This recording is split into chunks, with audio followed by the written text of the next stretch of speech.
Who won the rock paper scissors tournament yesterday? Mateo won. Mateo won. He beat you, dog? Yeah, because Carson gave away my secret because I go paper every time. Okay, let's go. So like I'm Rock, paper, scissors. boom. And so I'm like, oh, he's not thinking I'm going to go paper again. You heard of that trick where like you tell somebody something before you do it, so then they Caleb does that. That's Really? Caleb's move. What did he say? He said, I'm going rock. No, not that. I'm talking about like when you go. I went to the store the other day and I saw a Sally and there was a C, and then you're like saying the S's a lot, so subconsciously they're thinking of scissors. That's what's You never heard of wrong that with me. trick? No. Yeah, so like you start saying like things that start with that letter and give them that sound in their head. So then like subconsciously they're just thinking like scissors. There's a movie like that. You could do rock. How would you go rock? What would you say? I don't. Bro, come on. Ricky. You just start saying Ricky. Oh, man. Racquetball, Ricky. I don't know how you fit that in. Oh, man. Oh, Ricky. All right, so obviously Pastor's not here for this podcast. He is missed, but he is here in spirit because he gave us some questions to answer. There's some deep questions, man. There's some really good questions. There's some ministry questions, some questions that we're going to be answering that are revealing who we are.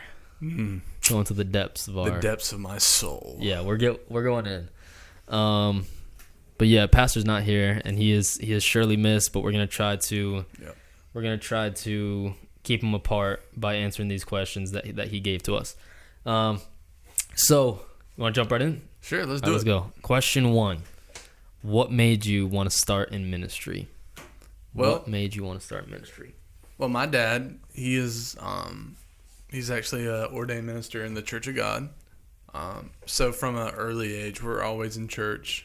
Him and Mom are always doing ministry. So anything from an associate pastor role to like kids church, like just doing all kinds of stuff. And so I think I had an attachment to that at a young age, but ministry changed my life as a Christian, and I had a lot of people love on me, but my calling was developed late in high school, and just because of I saw the difference it made, but also it was at the same time I really looked up to people in ministry, and I thought that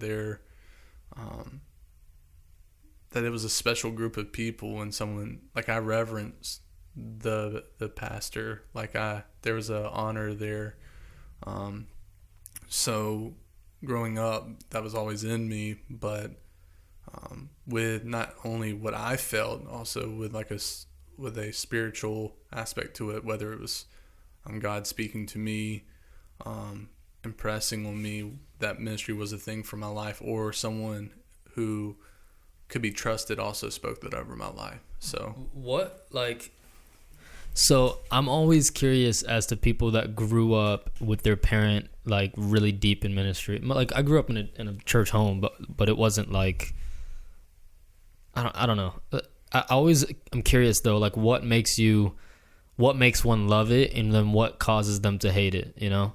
Because there's always like how consistent, or like how it's like a thing where it's like the kid that's like always at church ends up hating church. You think it's a God thing? You think you're like, it was just really, you were surrounded by really incredible people? Yeah, I think my parents never talked about the church in a negative way. So making it be like a home life is the same as the church life. Yeah, super important. Like they protected because stuff happens in church. We're not ignorant to that. Mm-hmm. But as kids, they made sure that we had a positive outlook into what the church was like, what church life looked like, and how it was the most important thing. And it was, the people there were amazing. There wasn't somebody in our house talking about people in the regular about, you know, how this person's doing this or this person's doing that, or, you know, they genuinely loved church. And so that was a seed inside of me. Yeah. It's super important for them to develop the relationships, you know? Like I think about me, and I didn't really have much like relationships with people inside church. I was just always at church. Right. And I feel like that's the biggest thing that like ends up making it to where it stops becoming, this is my mom's faith, and it starts becoming like, oh, this means a lot to me too. Yeah. You know, and that's a huge part of it. For sure. I think what made me want to start in ministry, well, first, like, I'll answer it twice. The first thing that made me start to like want to just be involved and serve was just the authentic Christ change in my life. That was just the next thing to do. Like, okay, I realize I need him in my life. I give my life to him. You know, I want to, now it's just naturally I get to the place where like, how can I serve him? How can I be a part of what's happening? How can I, you know, offer myself to him? You know, so that's the one part of getting involved in ministry. And then the part that's like to work in ministry, for this to be my job, was a realization. I didn't make the decision for like this 3 years that I could have made the decision, right? Just because I felt like I was trying to find my own way and find something that was fulfilling to me. And I think the thing that happened was just me realizing that I'm going to continually, like for myself, that I'm going to continually search for a hole that can't be filled aside from doing this for my life, like doing this as everything, you know? Because I think there was a lot of moments where it was cool, like I found stuff that I was into, and I would, you know, have these different spurts of this is what I want to do and this is what I'm going to chase. And I think it was just a realization that was like, I've been called into this, that this is something that I am, that God has worked on me in, like he's molded me for this. And I can, you know, I had a conversation with Pastor, and it was a while ago before I made this decision. And he basically was like, you can choose anything you want to do in life. You can go all the different paths that you want to go, but at the end of the day, you're going to end up in ministry. Like you're going to retire in ministry. Yeah. You're going to end up coming back. So, at the time it was like, oh, okay. But now it's like, yeah, it's so true. Like right. I could have gone and done whatever I wanted, but you know, whether it was 5 years, 10 years, 15 years, 20 years, the end result was still going to be the same, that I knew I was going to, you know, be in ministry. Yeah. It's the question of like, everyone's like, how do you start like in ministry? Like, what do I do? And a lot of times it's like, we all have a different story of what was our start? What was the divine encounter, opportunity that it's all different. We all have a different place of, you know, I mean, we all ultimately had to make a decision. Nobody forced us to do this, but we all have our own little, like, a niche. Thing that gets like, us, yeah, for sure. It's cool. It's cool to hear. Second question is, what is a principle that you have learned since being in ministry here? What's a principle that you've learned since being in ministry here?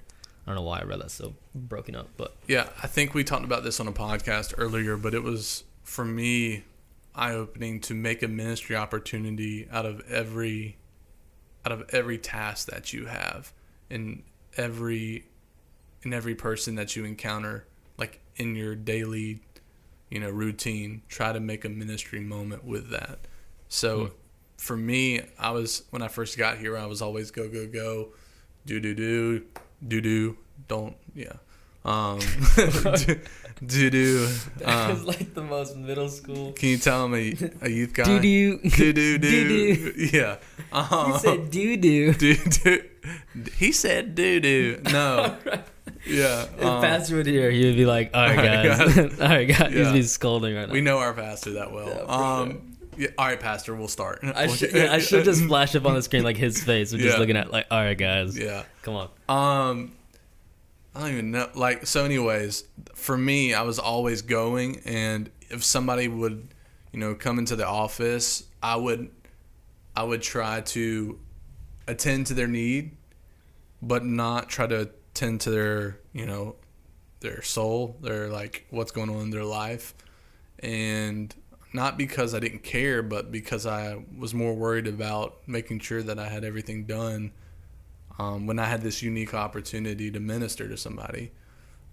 So now it's every time someone comes in the office, or someone breaks down and pulls into our church, or someone breaks glass in the middle of our road and I'm having to sweep it up with somebody, I'm asking them, how they're doing and where do they go to church and, how's their day going, or I'm out there helping them with whatever they're doing at our church and, trying to see if there's any way that I can, find a way to share with them something about the kingdom, about Jesus. And sometimes I fail at this because I feel like I have the pressure of getting something done. But at the end of the day, this is a principle that sticks in my head of, every person that comes in contact with you while you're on the job, to speak on the job, make a ministry moment of it. Yeah. What about you?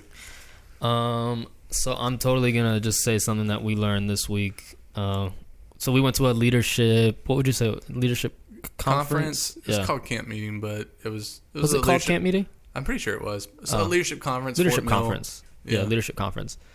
And this is completely off topic, but me and Johnny roomed together. And one night he's like, "Hey, put on the game," and then he literally falls asleep 2 seconds after he puts the TV on.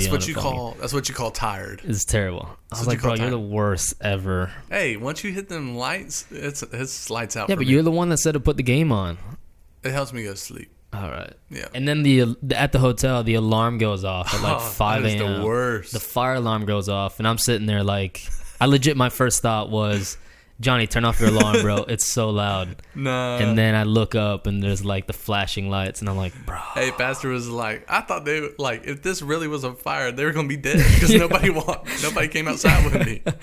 We got to the door though. We did get to the door. We were about to, and then we slowly walked there. Like, let's see if it's really a fire or not. Anyway, there was a thing that was said there. There was a couple things that was said there that weren't that over the course of working here, I think I've applied, but it wasn't like put into words. And once I heard it into words, it was really good.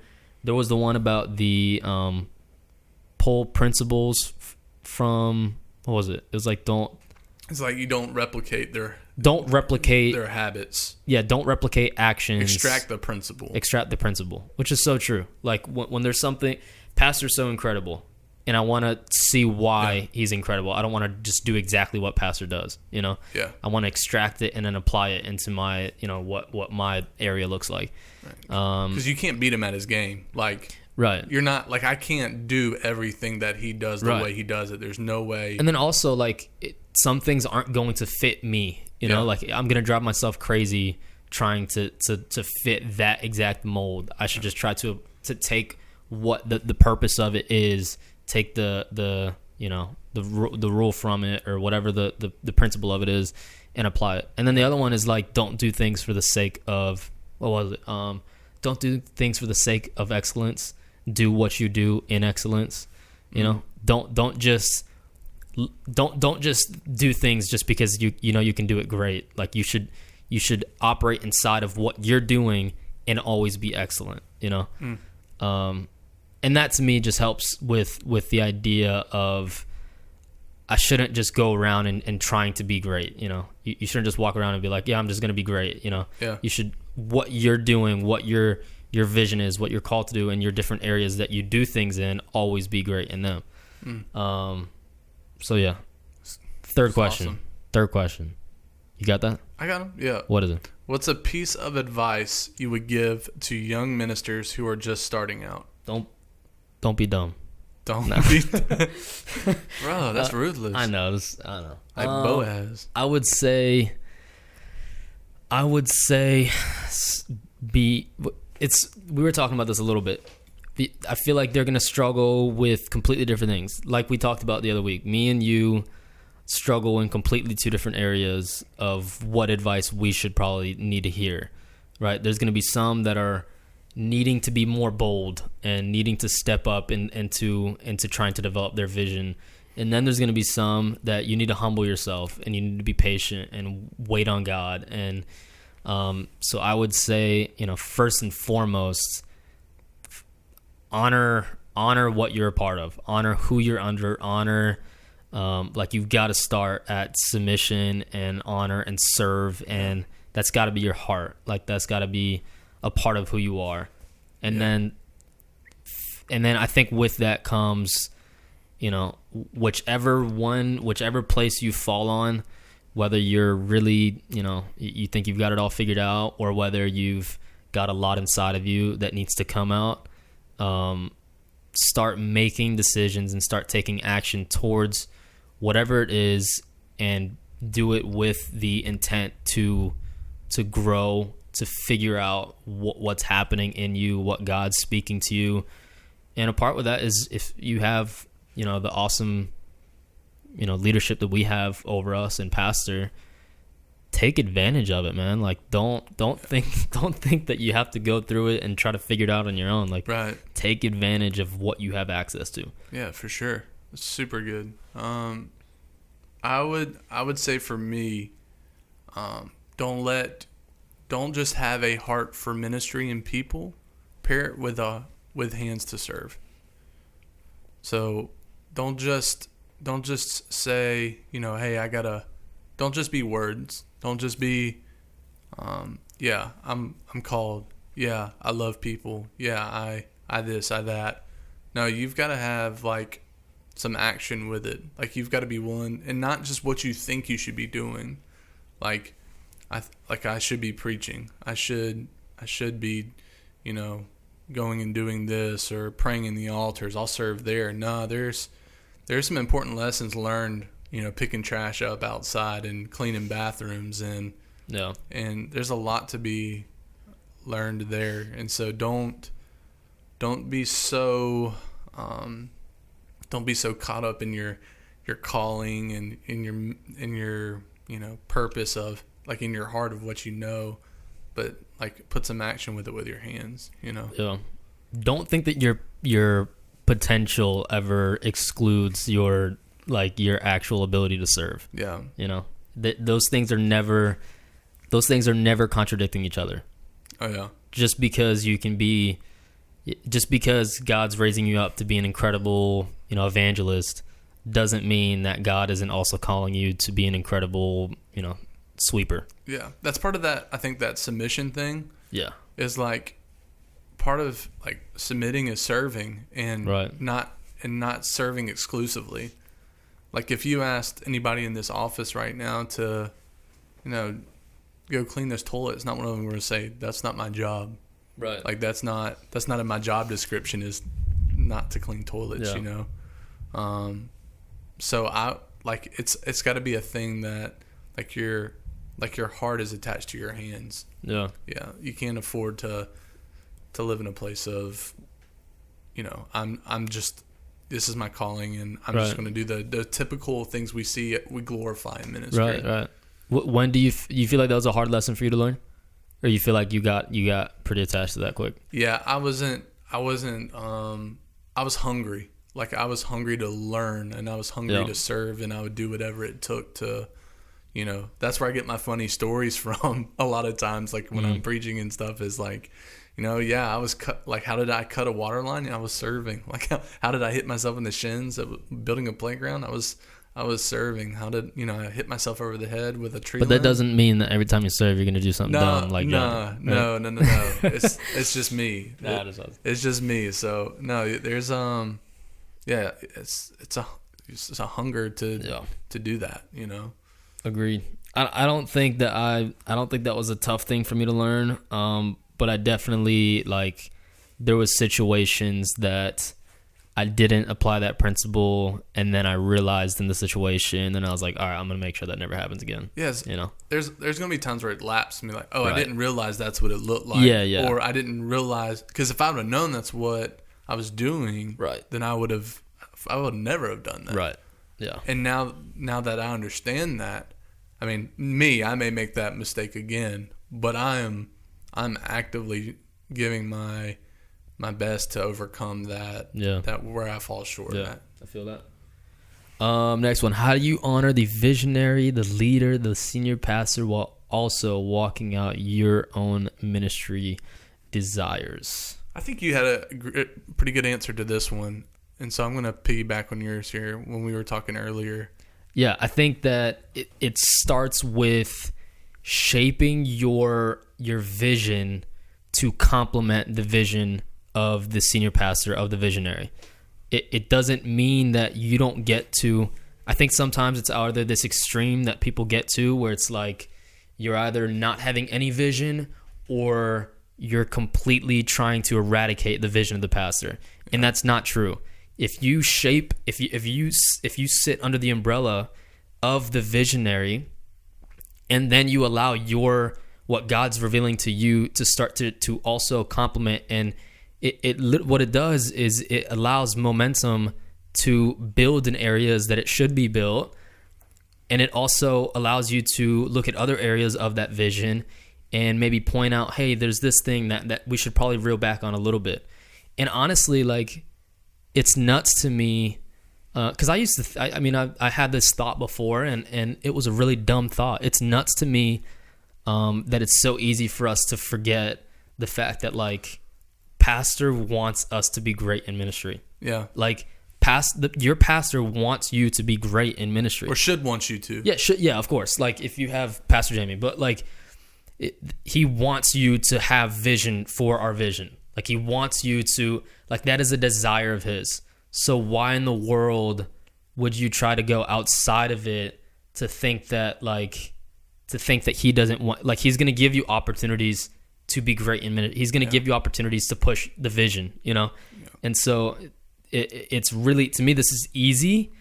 It's tough if you start to, like, to me, it gets tough when you start to try to be rebellious and think outside of the vision. Yeah, the big word there is submitting. Being able to, if you can't submit to the vision of the pastor, then there's something wrong there, and then you either need to recalibrate or you need to find somewhere where you can fit either underneath someone else's vision, but still at some point, and this is a bigger conversation, not for today, but you've got to be submitted at some level to.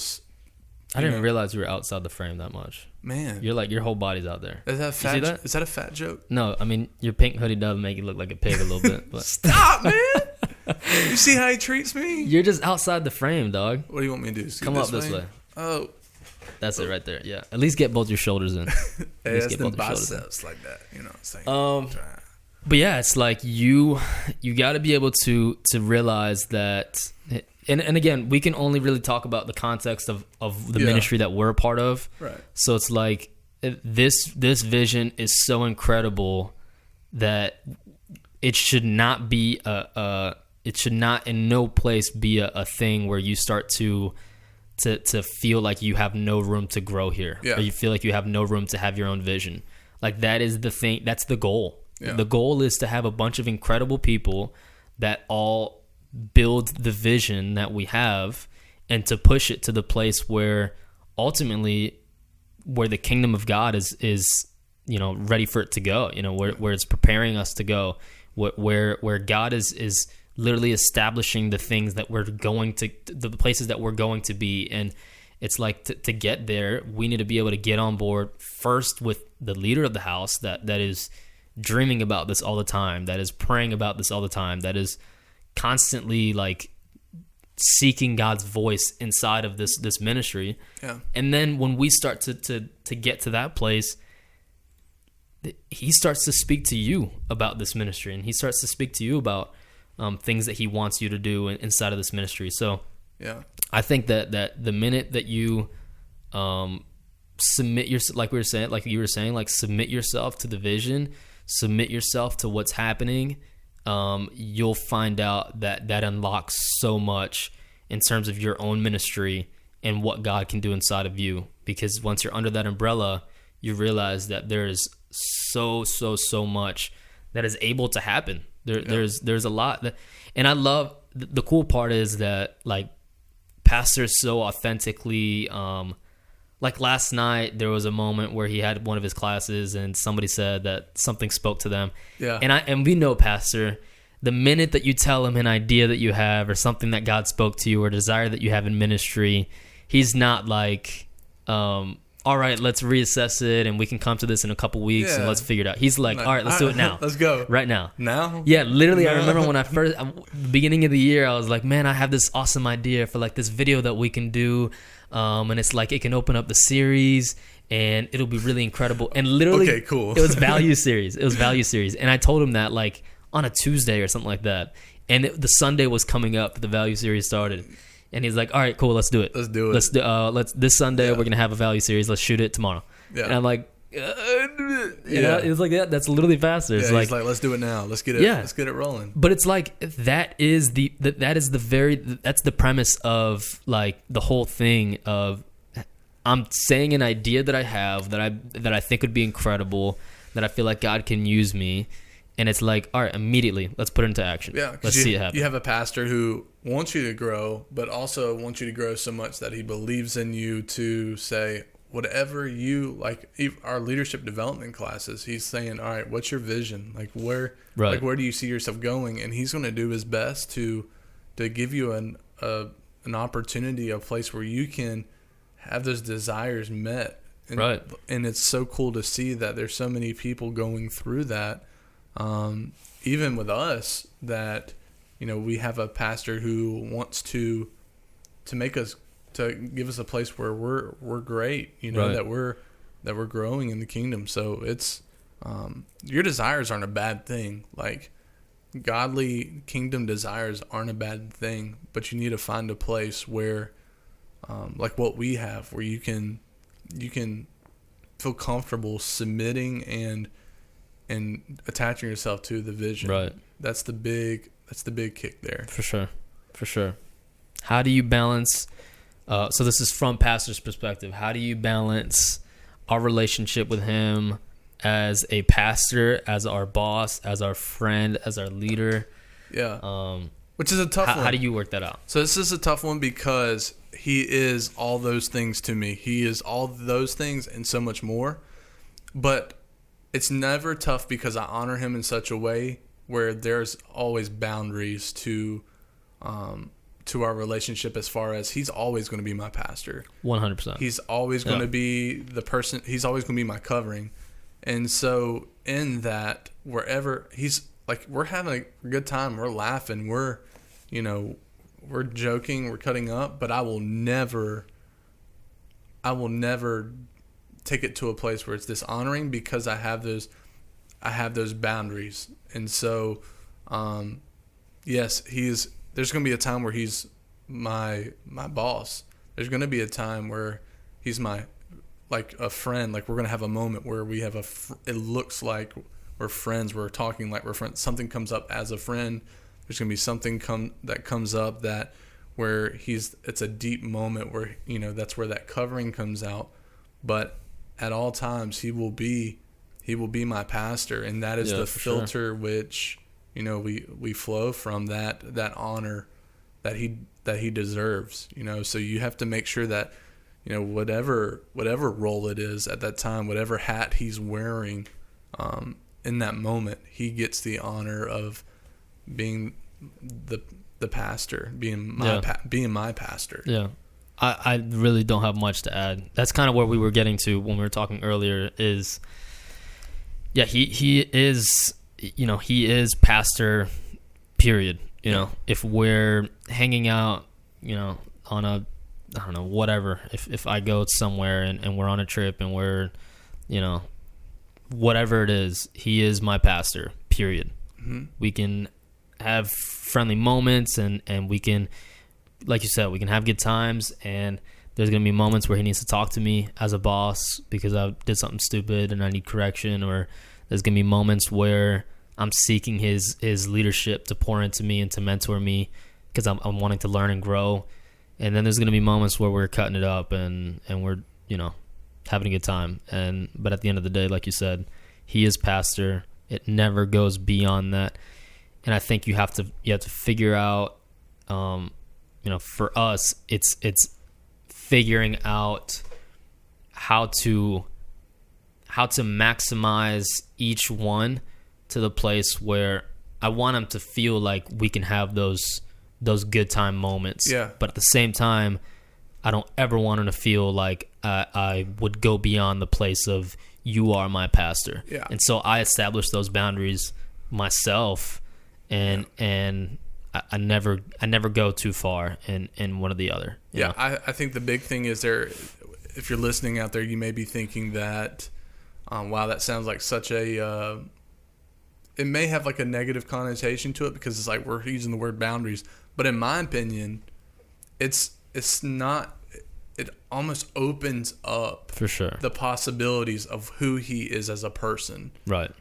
In my life, and so it's not that the boundaries restrict him or my relationship. It actually makes it healthy, and it makes it something to where, because I have these boundaries and I honor him and I put him in this I esteem him highly, that it allows me to be able. It's what makes him be able to be all of those things. Right.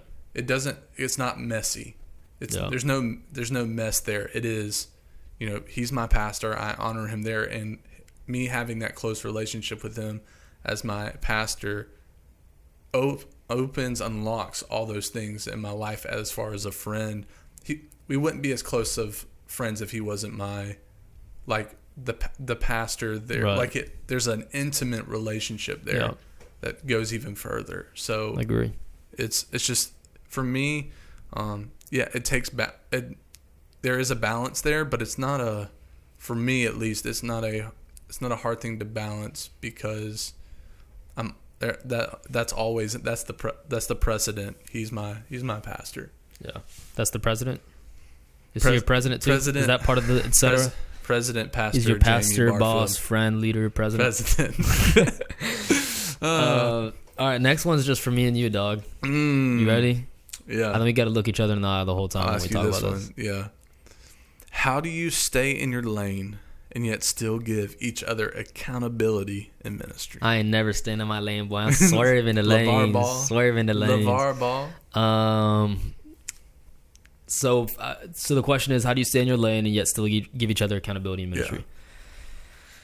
Yeah. I mean, we're honestly always figuring this out. This is something that's constantly like a progression. I think the very first thing to establish is that to have this thing, you've got to find to be able to give each other accountability as the positions in where we are and as friends in ministry, whatever it may be. You've got to it's got to be the right people. I don't think that just anybody can give anybody accountability. You've got to find the right people, and like we were talking about the last time, is boundaries.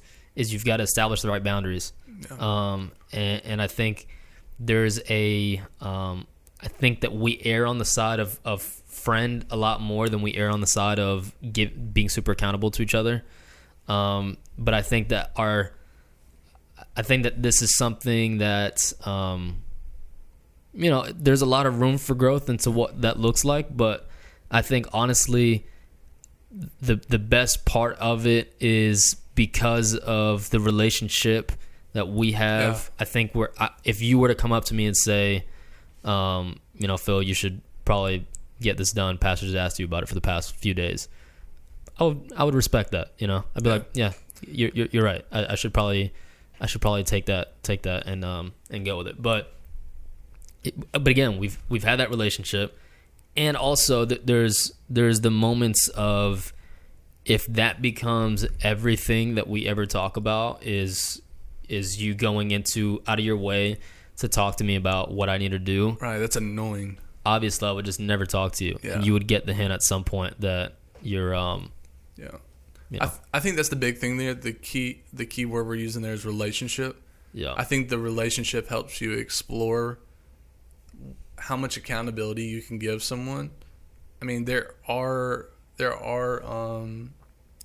rules or guidelines set because of a certain position you hold, but in order to do that the way you're supposed to do it, not even because of your role, just because of the horizontal relationship you have. If it's a good relationship and you explore those boundaries of how much I can say to you, then I'm able to tell you, hey, maybe, that thing that was on the checklist that pastor sent out, I know you've been whatever, can you, you need help with it?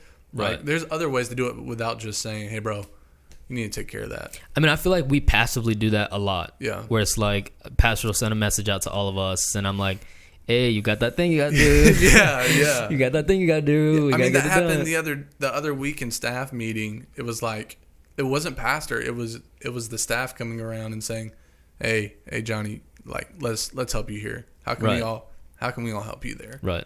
And it's not like you're like being my dad and, saying, you better get this done. Yeah. Accountability comes from the accountability literally comes from the place of, I care about you. Yeah. I care about you being successful in ministry. I care about you being successful at your job. Yeah. And I want to give you accountability so that you can get the things done that you need to get done. Yeah. I want to be there to help you if you need a hand in something. I want to be there. That's literally the whole, and then obviously the part of this question is staying in your lane. Like, that's a huge part too, because I think there are some people that develop this sense of, I need to give everybody accountability. Yeah. And it's super misplaced and it hurts a lot of relationships. Right. And so the relationship needs to be there and it needs to make sense. If you're ever trying hard to give somebody accountability and they don't want accountability, it always is super awkward and never productive. Yeah. You have to want accountability and you have to have that relationship. Yeah. And I think that, like, even if we don't express it much, I think that a part of the vision, if you work here, if you're working at this church or you're working under Pastor Jamie, if you're a part of Pastor Jamie's, leadership, a big part of that is accountability. Like, that is something that is engraved in who he is as a person, Yeah. And so it's tough to say that we would all work here and think differently on accountability. I think we operate sometimes differently in terms of how much accountability we give each other and how we all receive it. Yeah. But I mean, that's a huge part of what he believes in. Yeah. So I think there's rare times where you cross lanes, and a lot of times it sounds more like a suggestion or a or like a like. It shouldn't, the times where you should be playing that cross lane is like, oh, I think he's forgotten about this, or like, I see like he's struggling here. Yeah. Not a place of like, hey bro, you're not doing this good, like the way I should do it. Yeah. Like this is what I would do. This is what I would do if I were you. Right. Like, there's times where, like, if that's welcomed, like, cross that lane. But if it's not really welcomed, there's few times where I'm going to go, hey, Phil, that last video you made, it would be better if, you did this. What's your reaction if I do that to you? For me, honestly, do you just not respond? You just don't react much? A lot of times I'm going to be passive with it and not say anything right away. The perfect response would be like, hey, bro, I've got it taken care of. I appreciate you, trying to, make a suggestion there. But how you think I would respond if you walked in my office and said, hey, I think you should have done this with the video? What do you think I would say? What do you think would come out of my mouth? I think it depends. I think if it's like if it was a criticism, be like, bro, you have no idea what you're talking about. But that's the relationship we have. I'd say that's incredible, Johnny. You make the next video. Yeah, yeah. You do it, bro. Get out. You got it. You got it. No, but like, and I think that's the level of relationship too. Yeah, for sure. That dictates the response. For sure. So. For sure. This is the final question, man. We chewed through these things. Shoot through it. We've only been going 40 minutes. Wow. Last question is, can you get to the end of your life, or when you get to the end of your life, what will successful ministry have looked like to you? Yeah. What was successful ministry? I would think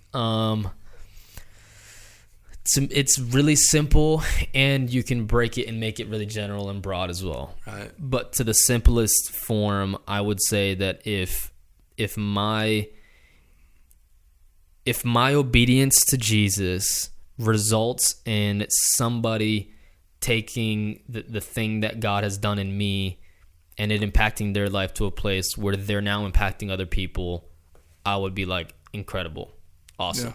And what I mean by that is, like, you take the chain, we kind of talked about it earlier. You take the pastor was so impacted by his dad that he impacted, whoever it is, name it, he impacted me. and I was so impacted by pastor that I impacted this person, and this person is so impacted.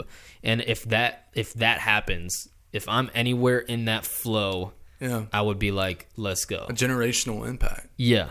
And then you make that really broad and put that on like a bigger scale. Yeah. Of like, there were lives Souls, that were changed, impacted forever. Souls saved. Yeah. Eternities like flipped because of my obedience to God. You know, I think that would be like, let's go. Yeah. You know?